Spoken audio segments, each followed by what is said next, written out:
예, 들리시죠? 네. 예, 예. 자, 오늘은 지금 지구장님께서 읽어주셨는데 에스겔 22장 1장 22절에서 28절까지 내용을 가지고 궁창 형상과 궁창이 보좌 환상의 종말적 이해, 궁창 형상과 궁창이 보좌 환상의 종말적 이해라는 그런 제목으로 오늘 이제 마지막 공부를 하도록 하겠습니다. 제가 아까도 이제 말씀을 드렸지만은 이 주제만을 봐서는 도대체 이게 무슨 내용인가 이해하기가 이제 어렵습니다. 그리고 왜 우리가 이렇게 어려운 내용을 이해하고 공부해야 되는가라는 이제 그런 의문점을 가질 수가 있겠는데요. 일단 이 의미가 어떤 의미인지를 다시 한번 이제 말씀을 드리고 오늘 본문을 공부를 하고자 하는데, 일단 지금 우리의 최종적인 관심사는 에스겔 성전입니다. 근데 하나님께서는 그 에스겔 성전을 환상을 일단 보여주시기 위해서 먼저 에스겔을 선지자로 부르시는 거죠. 그게 에스겔 1장 1절이라 그랬습니다. 자, 그런데 에스겔 1장 이제 4절에서 오늘 본문 28절까지를 보게 되면은 하나님께서 에스겔을 선지자로 세워 주시기 위해서 네 가지 환상을 보여주셨다라고 말씀드렸거든요. 네 가지 환상. 그 첫 번째가 네 생물의 환상이었습니다. 네 생물. 두 번째가 네 바퀴. 세 번째가 오늘 이제 공부하게 될 궁창 형상. 궁창이라는 것은 하늘을 말하는 것입니다. 그리고 마지막 네 번째가 궁창 위에 보좌가 있습니다. 보좌는 하나님이 앉아 계신 보좌인데 그 보좌의 형상에 대한 환상을 보여주신 거예요. 그러니까 이게 아까도 말씀드렸던 대로 단순하게 우리가 알아야 될 내용이 아니라 왜 하나님께서 에스겔 선지자로 세우시는데 이러한 중요한 환상을 보여주셨는가. 에스겔은 어떤 선지자이냐. 마지막 새 예루살렘 성의 청사진이 되는 에스겔 성전의 환상을 증거해야 될 선지자라는 말씀이에요. 구약 때 많은 선지자가 있지만은 이 에스겔 선지자는 이런 면에서는 대단히 특별하고 위대한 선지자죠. 그러니까 그에게 큰 사명을 주시기 위해서 먼저 아주 신비스러운 네 가지 환상을 보여주셨는데, 그 중에 이제 이 네 생물과 네 바퀴는 우리가 두 번에 걸쳐서 이 공부를 마쳤습니다. 그럼 오늘은 마지막으로 요 세 번째 환상하고 네 번째 환상에 대해서 오늘 공부를 하게 되는데요. 먼저 이 내용을 한번 종합적으로 제가 그림을 그려보려고 하는데, 이 네 생물 어떤 존재인가. 이 생물은 또 그룹이라고 했습니다. 근데 창세기부터 나온 이 그 네 생물은 이사야에서 나오고 시편 나오고 그 다음에 또 에스겔 나오고 또 요한계시록이 나오고, 그래서 신구약 성경 전 구속사 쪽으로 등장하는 대단히 중요한 인물이다. 근데 이 네 생물은 얼굴이 네 개라 그랬어요. 얼굴이 네 개. 이게 우리는 요 앞면이 얼굴이지 않습니까? 근데 요거는 이제 사람의 얼굴이라고 하면은 이 사람의 이거 오른편 쪽으로 사자의 얼굴이 있고요. 그 다음에 사자의 반대편 왼쪽으로 송아지 얼굴이 있습니다. 소 혹은 송아지. 그 다음에 그 뒤편 쪽으로는 독수리. 그러니까 한 그 머리에 네 개의 방향으로 네 가지 얼굴이 있는 존재가 이 그룹인데, 이제 몸이 있겠죠. 이렇게 몸이 있고 다리가 있고. 근데 이 다리는 송아지의 말발굽이라 그랬어요. 송아지의 말발굽. 송아지의 그 발굽이죠. 그러니까 그 1장 7절인데 결국에는 이 그룹은 핵심되는 존재, 내 존재 가운데 핵심은 이 소가 사실은 가장 그룹의 대표적인 존재라고 할 수가 있겠어요. 그리고 이 존재에 날개가 6개가 있다. 이런 식으로. 그러니까 사람의 생각으로는 도저히 우리가 상상할 수 없는 그러한 인격체예요. 영물이자 인격체. 그러니까 이러한 존재가 역사 속에 등장을 했습니다.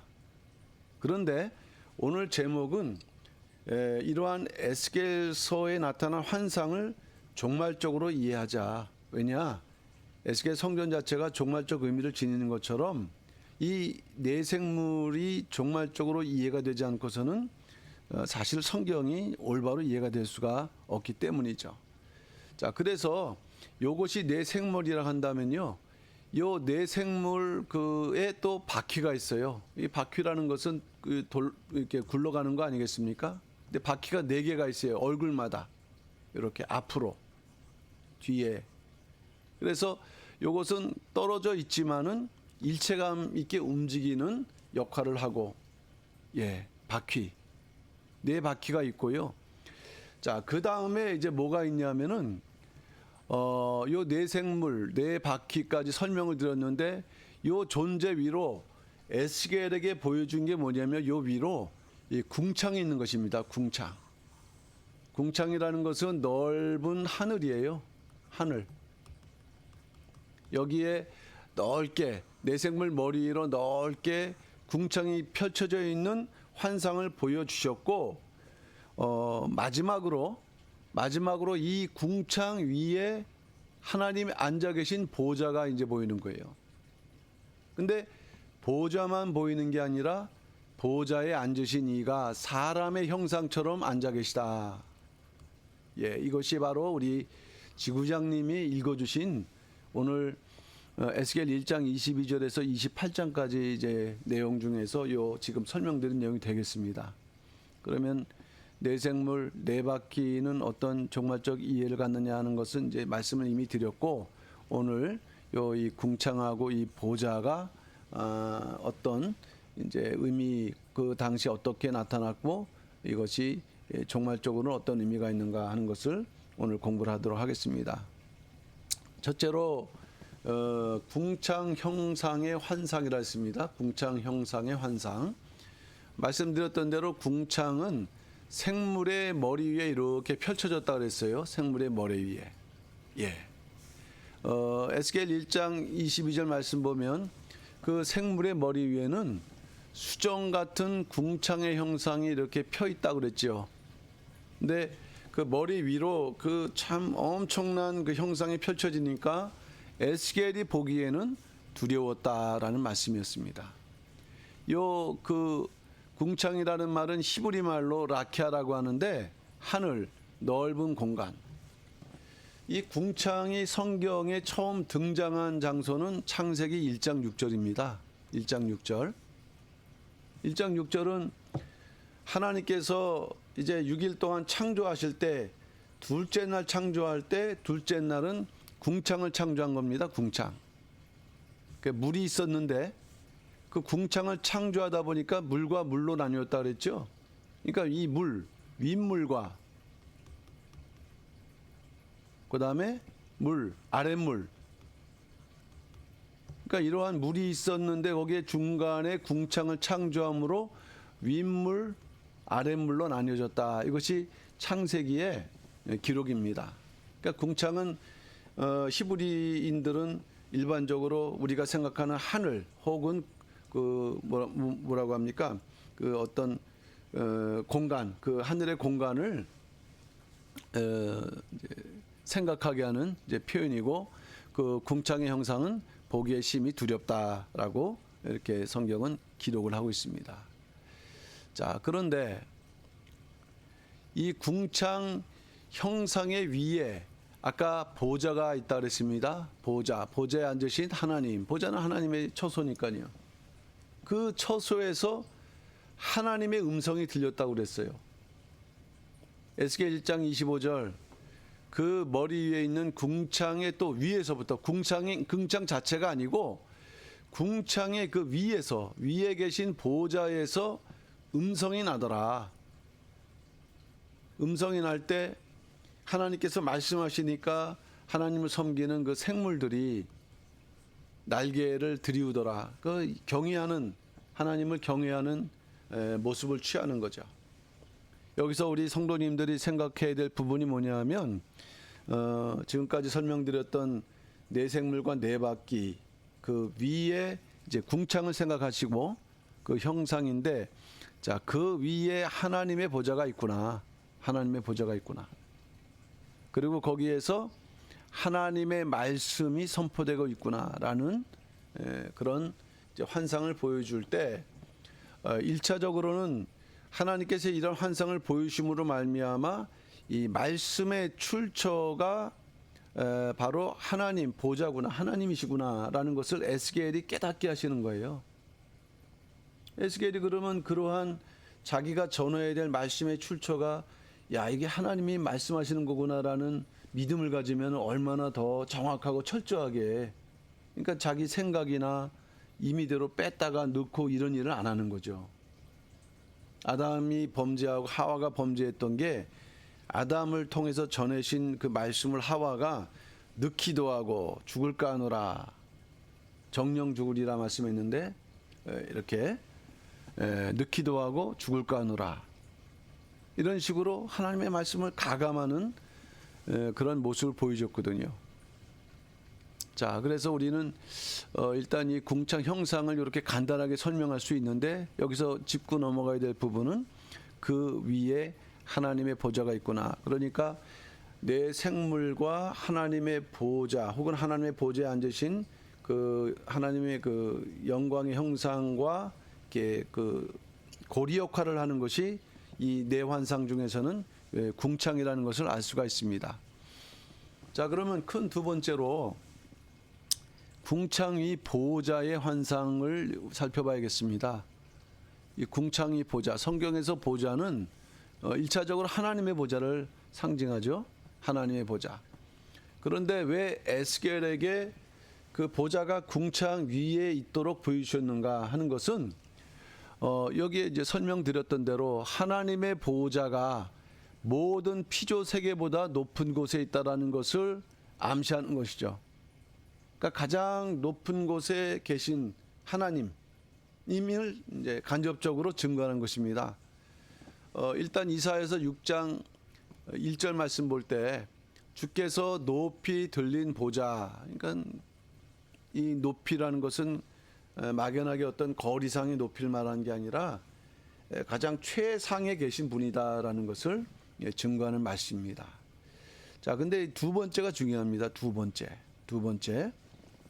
이 두 번째를 보시게 되면은 보좌 위에 사람의 모양 같은 형상이라 그랬거든요. 자, 사람의 모양 같은 형상.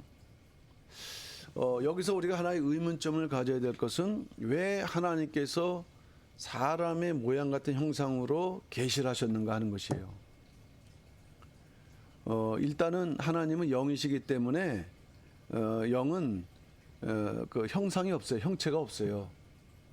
그런데 여기서 사람의 모양이라고 하는 것은 그 하나님께서 이 땅에서 구속사 하실 것을 예표하고 있는 것이에요. 이것은 바로 성육신하실 예수 그리스도의 모습을 예표하고 있는 것인데, 이 에스겔 당시에는 주님의 초림도 미래적인 사건이니까 앞으로 수백 년 후에 주님이 사람으로 오신다라는 거, 사람의 모양이 아닙니다. 사실 참 사람으로 오셨어요. 그러면서 참 하나님이시죠. 그런 분이 오실 거라는 것을 지금 굳이 이 사람의 모양으로 오셨다.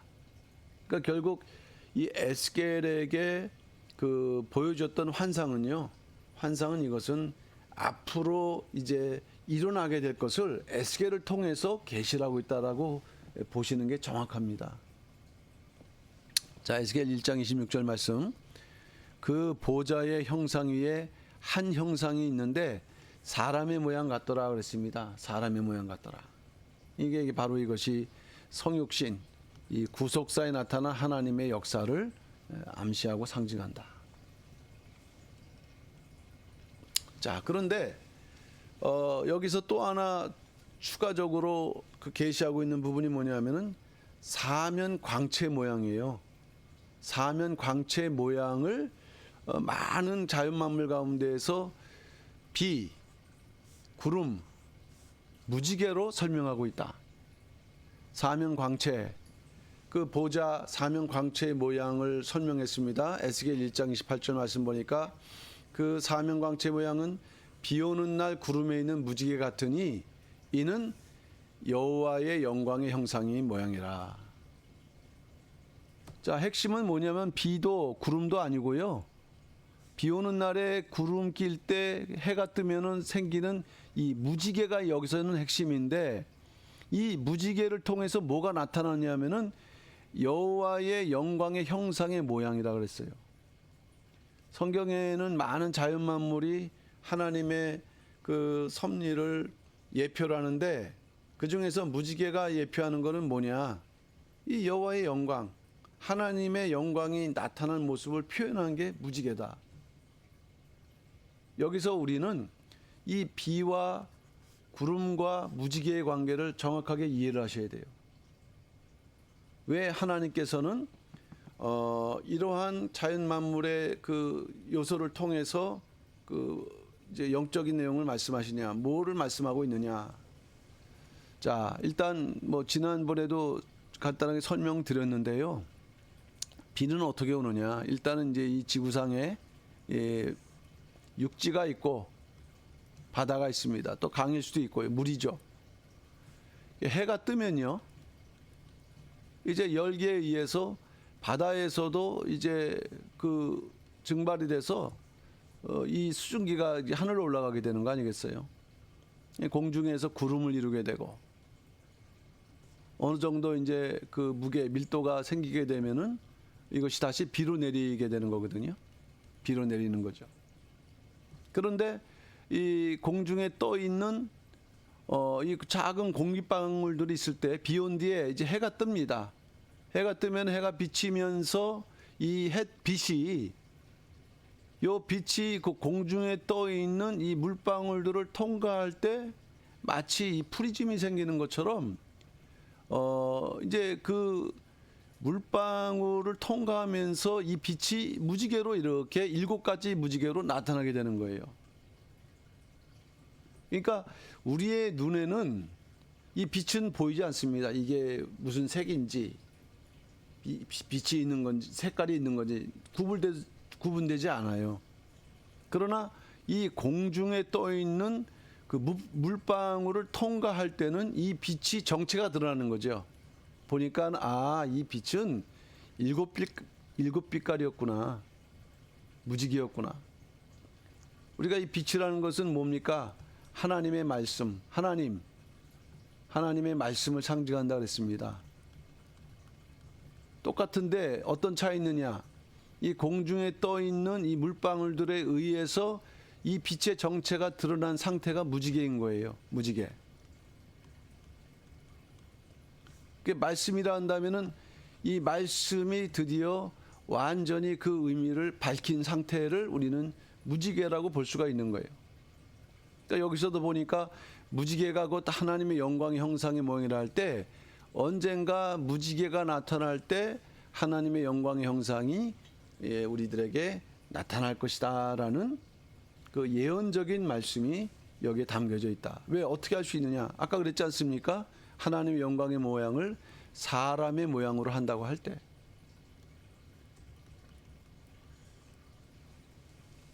그러니까 이것은 그 당시에 에스겔이 하나님이 보좌에 그 앉아 계신 모양만을 말씀하는 게 아니고요.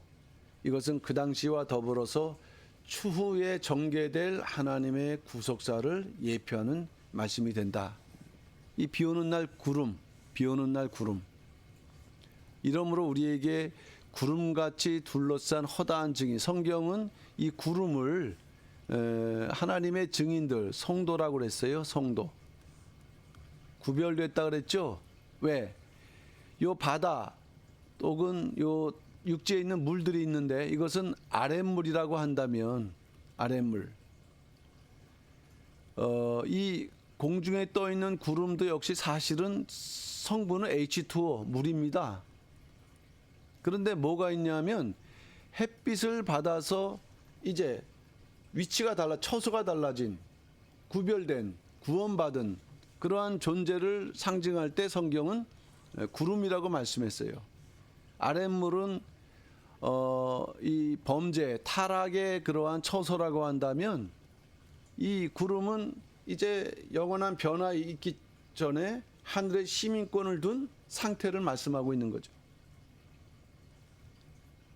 자, 그래서 일단 이 구름의 의미를 볼 때 구름 마지막 때는 구름 가운데 무지개가 있을 것이다 라는 예언의 말씀을 하고 있는 것인데 요거는 아까 설명드렸던 대로 창세기 1장 7절 말씀 보면은 하나님이 궁창을 만드사 궁창 아래의 물 궁창 위의 물로 나누게 하심에 그대로 되니라 할 때 아까 그 설명드렸던 궁창 위의 물은 사실 구원받은 그 거룩한 성도들이 있을 것임을 창세기 1장 창조에서 말씀하신 내용이라고 하겠습니다.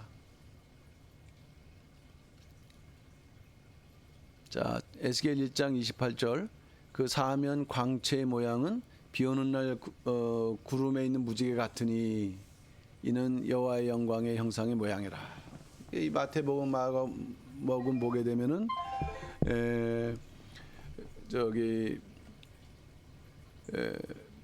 주님도 구름을 타고 오신다고 그랬거든요.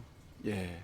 그러니까 이러한 부분에서 모든 것이 다 연결되는 부분이라는 것을 우리가 이제 깨닫고 어쨌든 이러한 모든 그 내용들이 그 구속사의 뜻을 설명하는 말씀이구나. 그러면 이제 사실 중요한 부분은 구름도 중요하지만 구름에 있는 무지개예요. 이 무지개가 어떻게 구속사에 등장할 것인가 하는 것입니다. 어떻게 구속사에 등장할 것인가. 성경에서 무지개가 구체적으로 등장하는 것은 딱 두 군데가 되는데 첫 번째가 노아 때 무지개입니다. 노아 때 무지개가 어떻게 등장했는가. 이제 더 이상 홍수 심판한 이후에 이제 더 이상은 내가 물로 심판하지 않겠다는 약속의 증거였어요. 그러나 종말에는 심판이 있지 않습니까? 그러니까 종말에 물로 심판하지 않는 증거, 이게 무지개란 말씀이죠. 구원의 증거. 자, 그런데 예수님께서는 십자가를 통해서 7 말씀을 주셨다고 했어요. 십자가상 7 말씀. 여기에 무지개라는 말은 나와 있지 않죠. 그러나 이것은 초림 때 예수님께서 무지개 언약을 또 성취한 증거가 되는 거예요. 7 말씀 자체가.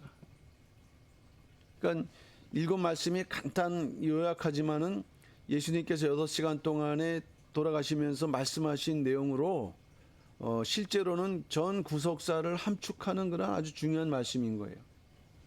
그런 가운데 1차적으로 노아 때 무지개는 예수님의 그 십자가상 7 말씀으로 실현됐다라고 말씀을 할 수 있겠고요.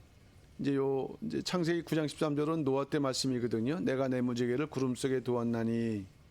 언젠가 이 구름과 무지개 그 언약의 성취의 때가 있을 거라는 그 첫 번째가 예수 그리스도라고 그랬고요. 두 번째가 어디냐? 이게 요한계시록 10장 1절에 나오는 무지개입니다. 여기도 구름이 등장하고 여기도 무지개가 등장해요. 이건 이제 지난번 세 번째에도 한번 말씀드렸던 부분인데 내가 또 보니 힘센 다른 천사가 구름을 입었다 그랬어요. 하늘에서 내려오는데 그 머리 위에 무지개가 있고, 이것은 이제 하나님께서 보내신 힘센 다른 천사의 구원 역사를 설명하는 것이에요. 참 이것이 그 성경학자들이 어려운 부분이에요. 왜냐? 그러니까 예수님이 구름 타고 오신다고 하는데 이 요한계시록 10장 1절에 힘센 다른 천사는 도대체 어떤 존재인가라는 부분에서 이게 난제가 되기 때문인 거죠. 어쨌든 이와 같이 하나님께서 역사를 하신다. 힘센 다른 천사가 구름을 입고 하늘에서 내려오는데 그 머리에 뭐가 있다 했습니까? 무지개.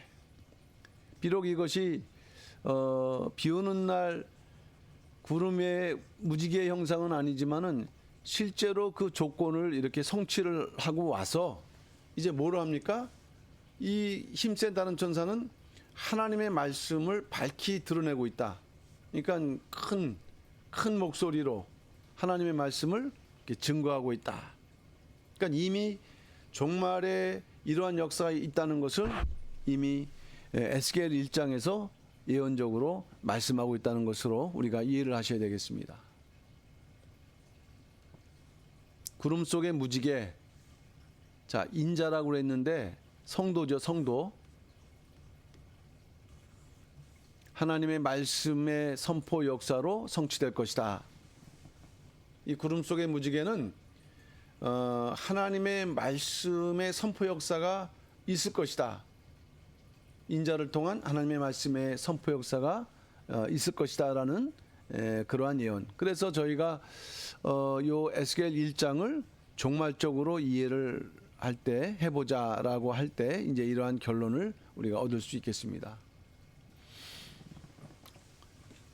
자, 그리고 여호와 영광의 형상의 모양에 대해서 생각해 보면은 이 비 오는 날에 구름에 있는 이 무지개는 여호와 영광 형상의 모양이라고 했는데 이 여호와 영광 형상의 모양은 보호자 위 사람의 모양 같은 형상이라고 에스겔 1장 26절을 말씀했어요. 그리고 여호와 영광의 형상의 모양은 에스겔 1장 28절에서 또 반복하고 있는데 이것이 신약에 와서는 예수 그리스도를 통해서 성취되고 있다. 하나님의 영광의 형상이신 예수 그리스도. 그러니까 예수 그리스도가 BC 4년에 오셔서 33년의 그 공생애 사생애를 마치시고 가셨을 때 사람들 볼 때는 그냥 그 허스름한 그러한 그 나사렛 청년이었지만은 바로 뭐냐면은 하나님의 영광의 형상이었어요. 영광이 임재한 상태였다. 근데 믿음의 눈으로 보게 되면은 바로 영광의 강체가 나는 모습이었다는 말씀이죠. 이거는 히브리서 1장 3절에서 증거하는 말씀이 되겠습니다. 자, 이제 마지막 부분이 되는데 일단은 지금까지 그 말씀드렸던 내용은 이 하나님의 영광의 형상의 모양이 구름 속에 있는 무지개로 이제 예표가 됐는데 어쨌든 그 하나님의 영광의 형상이 분명히 마지막 때 나타날 것이다라는 것을 우리가 이 에스겔서를 통해서 본다면 성경 전체적을 통해서 볼 때 하나님의 영광이 어떻게 가셨고 오셨고 하는 그 회복 과정이 있다는 것을 나타내고 특별히 에스겔서는 그것을 정확하게 말씀하고 있어요. 자, 여기서 보게 되면은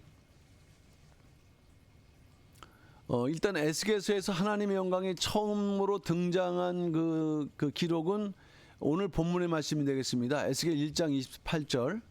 이 1장 28절 보게 되면은 에스겔은 뭐를 목도했느냐? 내 생물 머리 위에 궁창 그 위에 보좌에 앉으신 여호와의 영광을 에스겔이 BC 593년도에 목도를 했습니다. 처음으로 목도를 한 거예요. 자, BC 593년. 그런데 그 다음 해에 BC 592년도에 어떤 일이 있었냐 하면은 하나님의 영광이 솔로몬 성전을 떠나고 있다. 하나님의 영광이 솔로몬 성전을 떠나고 있다. 요걸 보시게 되면은 어떻게 떠나고 있냐면은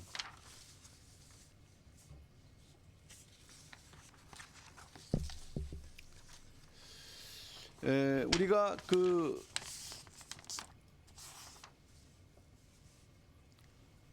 에스겔서를 이제 다 찾아볼 수는 없겠는데 이제 간단하게 이제 말씀드리게 되면은 일단 에스겔은 여호와의 영광을 환상 속에서 봤죠. 이제 그러다가 하나님께서 다시 에스겔을 이렇게 부르시는 가운데 BC 592년에 그 첫 번째 그 영광이 그 성전 문지방에 있었다라는 거, 문지방에 있었다는 것을 보게 하셨고요. 그 다음에 그 성전 문지방에 있었던 그 그룹, 그 영광이 그룹 위에 올라타고, 그러다가 이 영광이 그 솔로몬 성전의 동문으로 가고, 요거는 그 에스겔 10장 19절 말씀이에요. 그러다가 이 여호와의 영광이 성읍에 머물렀다가, 이스라엘 백성들이 살았던 성읍에 머물렀다가, 요거는 11장 23절. 마지막으로 성읍 동편산에서 떠나셨다고 역시 23장 23절에서 말씀하고 있는 거거든요. 다시 말하면은 본래는 솔로몬 성전의 지성소에 하나님의 영광이 머물러 계셨는데, 그 당시 이스라엘 백성들이 성전에서조차 아주 가증한 일을 행함으로 인해서 도저히 하나님의 영광이 머물 수 없으셔갖고 이제 그 성전을 떠나시는 거예요. 그러면서 문지방, 구루비, 동문, 성읍 동편산에서 이제 하나님의 보좌로 올라가시는 그런 순서가 기록되어 있으므로, 그 당시 솔로몬 당시에 이 땅에 하나님의 영광이 그 성전을 떠나시고 이 지구상에는 하나님의 영광이 안 계셨던 거예요. 여기 에스겔 10장 18절 말씀하고 있죠. 여호와 영광이 성전 문지방을 떠났다. 그룹 위에 머물렀다. 이유는 우상 숭배와 가증한 일한 것에 대한 하나님의 심판이었다. 자, 그런데 영광이 회복되고 있습니다. 영광의 회복.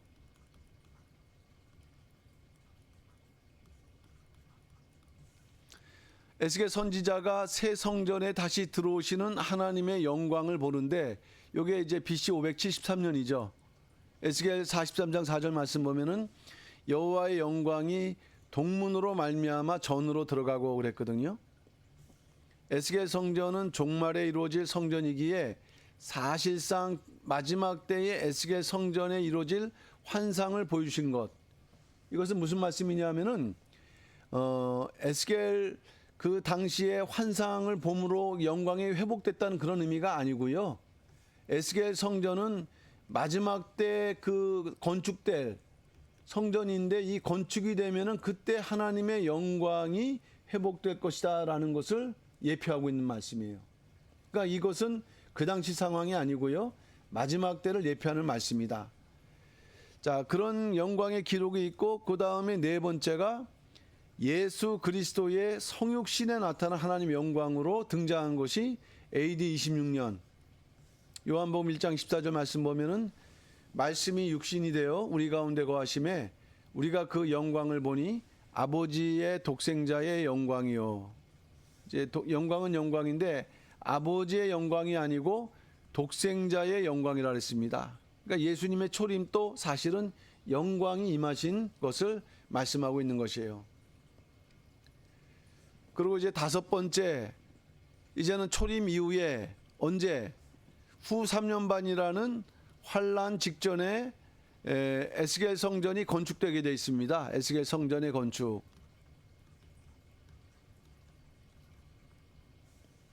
마지막 때 건축된 에스겔 성전이 나타나면은 아까 에스겔 그 43장에 기록된 것처럼 하나님의 영광이 회복될 것인데, 그것을 미리 예언한 말씀이 이사야서 60장 1절 2절 말씀이죠. 읽어보게 되면은 일어나라 빛을 발하라 이는 내 빛이 이르렀고 여호와의 영광이 내 위에 임하였느니라. 보라 어두움이 땅을 덮을 것이요 깜깜함이 만민을 가리우려니와 오직 여호와께서 내 위에 임하실 것이며 그 영광이 내 위에 나타나리라. 아직 어두운 때예요. 하나님이 심판을 받을 때예요. 아니 근데 심판을 받을 때 하나님 영광이 나타나는가? 그것은 뭐냐 하면은 마지막 구원 완성을 위해서 이 땅에 에스겔 성전이 건축된다. 그럼 그곳에 하나님의 영광이 임하신다는 말씀이 되겠어요. 이 순서를 잘 이해를 하시길 바랍니다. 이때는 일단은 후3년반이라는 그 이제 마지막 환란의 직전이에요. 이 땅에서 에스겔 성전이 건축되는 그 시기는 에스겔 성전이 이제 회복되면은 하나님의 영광이 이제 임하는 역사가 있다는 것이죠. 아까 에스겔에 예언했던 것처럼. 자, 그런데 이러한 그 성전이 이루어지게 되면요, 이제 에스겔 성전으로 열방들이 달려온다 그랬습니다. 열방들에게 비춰지는 하나님의 영광의 빛이 되겠어요. 아까 기록된 그 말씀, 이사야서 60장 1절 말씀이. 그리고 60장 3절 말씀 보면은 열방은 내 빛으로, 열왕은 비치는 내 광명으로 나오리라. 그러니까 마지막 때 이러한 구원 역사가 있어야 된다는 거. 구원 역사. 열방이 어디로 달려오느냐? 사실은 달려오는 장소는 에스겔 성전이에요. 마지막 때. 그래서 이제 완전한 구원 완성이 이루어지게 되면은 그 다음에 이제는 후 3년 반으로 넘어가기 때문에, 후 3년 반으로 환란으로 넘어가기 때문에 바로 이 직전에 에스겔 성전이 건축되는 그때에 하나님의 영광이 임할 것이다라는 것을 이제 예언하고 있는 것이죠. 그래서 이러한 때에 마지막 성도들은 하나님의 영광을 덧입게 되고 그 영광으로 인해서 후 3년 반의 환란도 승리해야 되는 거예요. 그리고 그 영광으로 새 예루살렘 성에 들어가는 자격을 얻게 되는 것이고, 그러니까 여기서 영광이라고 했지만 이거 하나님의 말씀의 그러한 은혜와 축복이죠. 여기 읽어보면 열방에게 비춰진 하나님의 영광의 빛입니다. 후 3년 반 환란에서 승리하게 해요, 이 영광의 빛이. 그리고 그 이후에 후 3년 반이 끝나면 새 예루살렘 성이 열리거든요. 입성하게 되는데 이제 그 때까지 이 후 3년 반 전에 하나님의 영광의 빛을 입은 성도들이 결국에는 승리하고 새 예루살렘 성에 입성하게 된다. 이런 내용이 되겠습니다. 그래서 요한계시록 21장 24절 말씀 보게 되면은 만국이 그 빛 가운데로 다니고 땅의 왕들이 자기 영광을 가지고 그리로 들어오리라고 말씀했는데, 이 자기 영광, 이 영광이 뭐냐 하면은 우리가 이제 그 하나님의 영광의 빛을 받아서 말씀에 순종하면서 이제 그 하나님으로 받은 은혜의 빛, 그 빛을 가지고 우리가 새 예루살렘 성에 들어갈 때 그것을 하나님께서는 자기의 영광으로 삼으셨다는 말씀이 되겠습니다. 그리고 이제 마지막 때 여섯 번째가 이제 심판을 위해서 아버지 영광으로 다시 오신다고. 이거는 이제 후 3년 반 이후에 이 마지막 심판 때 오시는 영광인데, 이때는 아들의 영광이 아니고 아버지의 영광이라 했습니다.